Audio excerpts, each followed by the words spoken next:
Kejadian atau Bereshit pasal yang ke-11.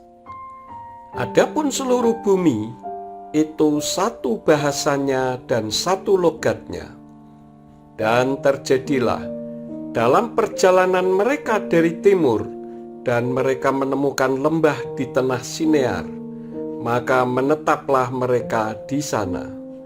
Dan mereka berkata seorang kepada yang lain, "Marilah kita membuat batu bata dan membakarnya dengan sempurna."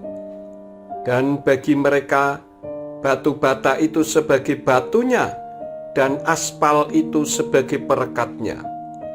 Dan mereka berkata, "Marilah kita membangun bagi kita sebuah kota dan sebuah menara, dan puncaknya di langit, dan membuat bagi kita suatu nama, supaya kita jangan tercerai-berai ke seluruh muka bumi." Dan turunlah Yahwe untuk melihat kota dan menara yang telah anak-anak manusia bangun. Dan Yahwe berfirman, "Lihatlah, bangsa ini satu, dan bahasa pun satu untuk semua mereka. Dan inilah permulaan mereka untuk bertindak. Dan sekarang, segala yang mereka mimpikan untuk melakukannya, tidak ada yang tidak terlaksana. Marilah kita turun dan mengacaukan bahasa mereka di sana, agar setiap orang tidak dapat mengerti bahasa sesamanya." Dan Yahwe mencerai-beraikan mereka dari sana ke seluruh muka bumi, dan mereka berhenti mendirikan kota itu. Itulah sebabnya orang memanggil namanya Babel, karena di sana Yahwe telah mengacau balaukan bahasa seluruh bumi, dan dari sana Yahwe telah mencerai-beraikan mereka ke seluruh permukaan bumi. Inilah silsilah Sem. Sem berusia 100 tahun, dan dia memperanakkan Arpaksad 2 tahun setelah air bah itu. Dan Sem masih hidup 500 tahun setelah dia memperanakkan Arpaksad, dan dia memperanakkan anak-anak lelaki dan perempuan. Dan Arpaksad berusia 35 tahun, dia memperanakkan Sela. Dan Arpaksad masih hidup 403 tahun setelah dia memperanakkan Sela, dan dia memperanakkan anak-anak lelaki dan perempuan. Dan Sela berusia 30 tahun, dan dia memperanakkan Eber. Dan Sela masih hidup 403 tahun setelah dia memperanakkan Eber, dan dia memperanakkan anak-anak lelaki dan perempuan.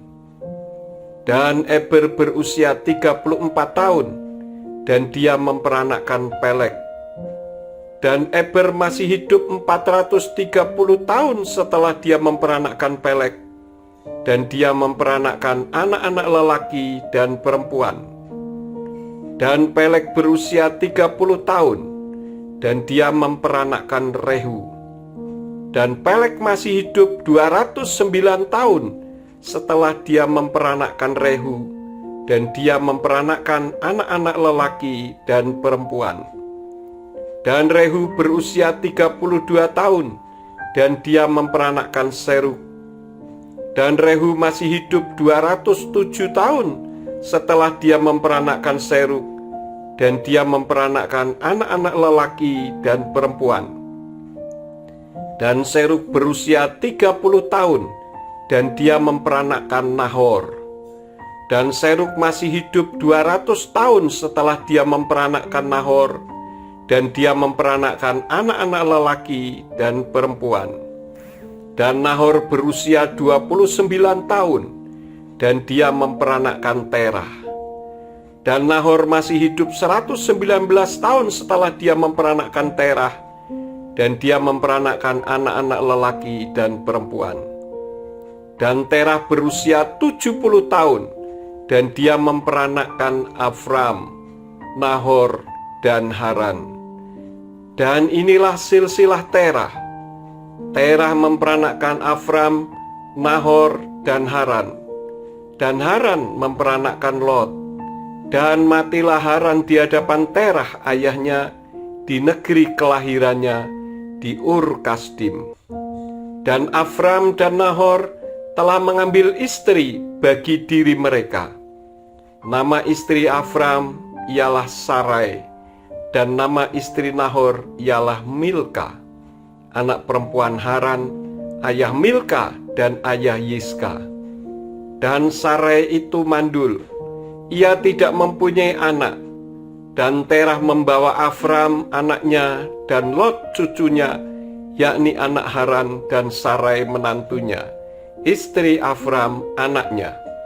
Dan mereka berangkat bersama-sama dengan mereka dari Ur Kasdim, pergi menuju ke tanah Kanaan, dan mereka tiba di Haran dan menetap di sana. Dan usia Terah adalah 205 tahun, dan matilah Terah di Haran.